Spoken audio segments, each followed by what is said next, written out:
E dini që transplantimi i kokës nuk është fantazi, por janë fakte reale.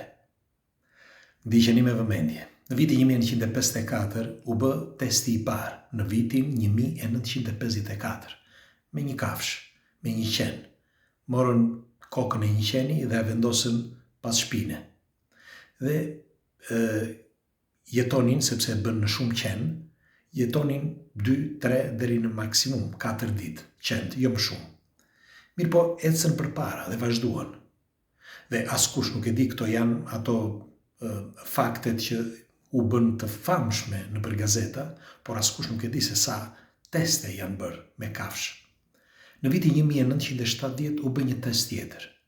I morën kokën një majmuni dhe ja vendosën një majmuni tjetër.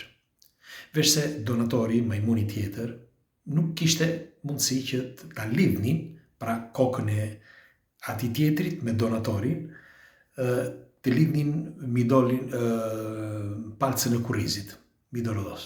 Vabbè. Dhe munduan që ta mbanin sa më gjallë të ishte mundur. Por pas disa ditësh edhe ky majmun ngordi, pra nuk jetoi. Në vitin 1990 e ca, mendohet që është bërë transplanti i parë i kokës së një njeriut, në një test që është bërë. Nuk i gjeni këto, kjo nuk është publike, sepse në njerëz nuk është e mundur që ta bëjnë pa lejen e dikujt. Megjithatë, kështu thuhet, janë thashë theme, dhe temi që janë konspiracion. Ndërsa sot, ne me këtë teknologji që ne kemi një mundësi, për shembull me teknologji që kemi që të mund të lidhim arteriet, mund të lidhim fibrat, mund të lidhim edhe nervat, sot mund të lidhim nervat. Unë për shembull, kush nuk e dini apo jo, por kam prerë dorën kur bëja spektakle, më kanë lidhur nervat dhe pas 5 orësh mi lidhën, me shumë kujdes, fakt ky kam mbetur kështu sepse e kisha prerë këtë gisht, kishte rënë totalisht, jo në tokë, por mbahesh vetëm me cip këtu. Dhe po thoshe që nervat ka qenë tepër vështirë, po flasim për vitet 2000, merreni me më sot, që me fjalë problemim, po thoshe që merreni me më sot, pas 25 vitesh, shkenca ecën përpara, ka bërë hapat mëdha gjigande. Mirë po, në qoftë se është bërë një transplantim i kokës, do vinë të na thonë ne? Jo. Tani, pse po e them këtë? Ka një teori ku thuhet që dikush që kërkon të jetoj sa më shumë, ai bën transplantimin e pjesëve të trupit. Do t'ju them njërin, për shembull, njëri që Rockefeller që iku, ai i fundit, tregohet që bëri 6 herë transplantimin e zemrës. Dhe 6 herë, po. Dhe në herën e fundit, di që ka qenë një donator një fëmijë, tani nuk e di nëse ishte bërë një aksident apo mund të kishte një problem tjetër, këtë nuk e di. Por kështu lexova në për disa portale, jo në gazeta, në për portale. Tani, pse e them këtë? Sepse kush ka para, e bën. Me fjalë, kush ka pak para, mund të bëj që të ofroj, le të themi, një tuf parash dikujt që ai t'i bëj një transplantim të një pjese të trupit. Por, në qoftë se ekziston shansi që të transplantohet koka, mund të them që ju garantoj që mund të transplantohet çdo gjë. Vitin e kaluar, në nëntor të vitit kaluar, në Kin u bëj një test shumë i çuditshëm.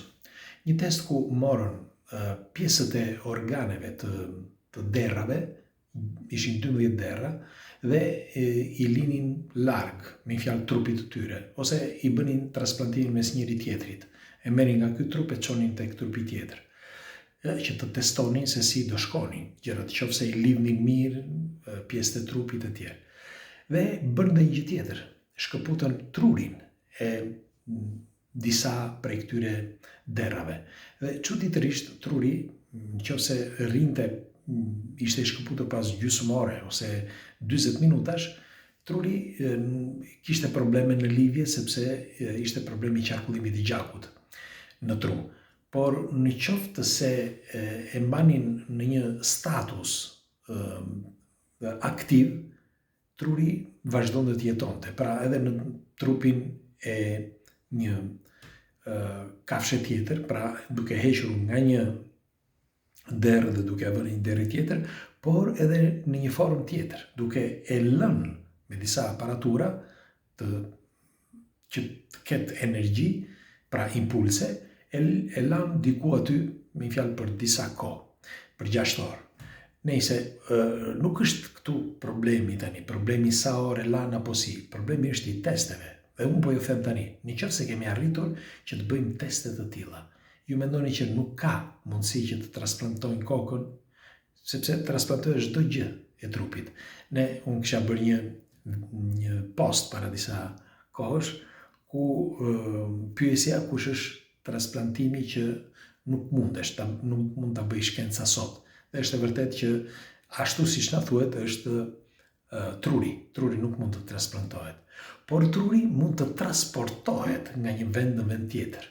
Sepse sot ne me anë të teknologjisë thash mund të bëjmë çdo gjë. Bile doli tani, sepse këtë doja t'ju thosha në sintezë si argument, që ka dalë një mod tjetër tani, një shoqëri e re, që mund të bëj transplantimin e kokës të një njeriu dhe ka dalë publikisht në publik, me fjalë në publicitet, të bëj publicitet dhe gjithandej, duke thënë që janë një gjendje të bëjnë transplantimin e kokës.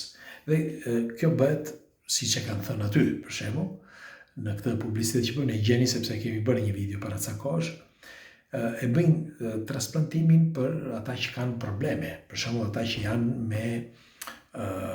kanë bërë pësuar një aksident në trupin, pjesën e poshtme të trupit dhe truri i funksionon, po nuk mund të eci dot. Dhe çfarë bëjnë ata? Nëse ka donator, marrin kokën e atij që e ka në rregull dhe ja vendosin një tjetër që ka vdekur, një pjesë të trupit të tij, për shembull.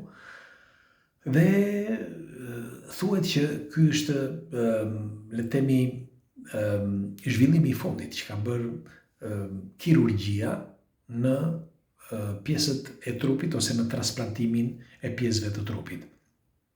Ja u them sepse dikush burare në disa komente flasin me një gjuhë shumë të rëndë ndonjëherë ose sikur e kam unë fajin. Unë jam këtu vetëm t'ju informoj.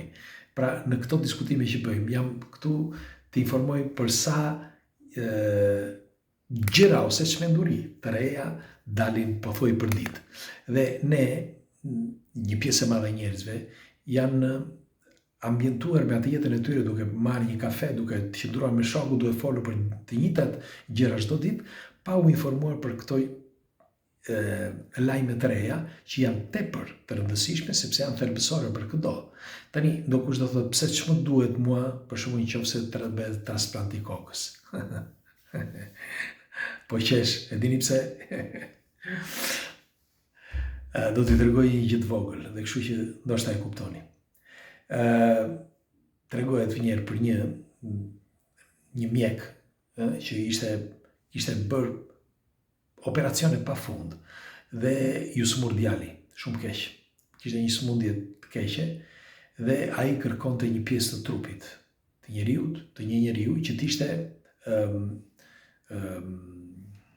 si thuhet, kompatibël me atë, me djalin e tij. Ishte tepër e vështirë dhe ai thoshte, gjithmonë thoshte njerëzve, kam kohë që po luftoj dhe po ju kërkoj që të ketë një trup që të jetë i gatshëm si ai. Më vonë, pas disa viteve, e gjeti. Po a e dini që ka disa që s'ka nevojë ta gjejnë kështu që të presin? Nëse ata gjejnë atë, nuk e kam problem. E bëjnë brenda një dite. Ja u thash që ta kuptoni. Megjithatë, kalofshi një mbrëmje të këndshme, do dëshiroj një komentin tuaj çfarë mendimi keni për këtë transplantimin e këtyre organeve dhe kryesisht të trurit ose të kokës, siç thuhet gjithandej. Kështu që kush është rastësisht e di bëj like faqes, të shihemi sërish dhe pres komentet tuaja. Ju përqafoj. Natë.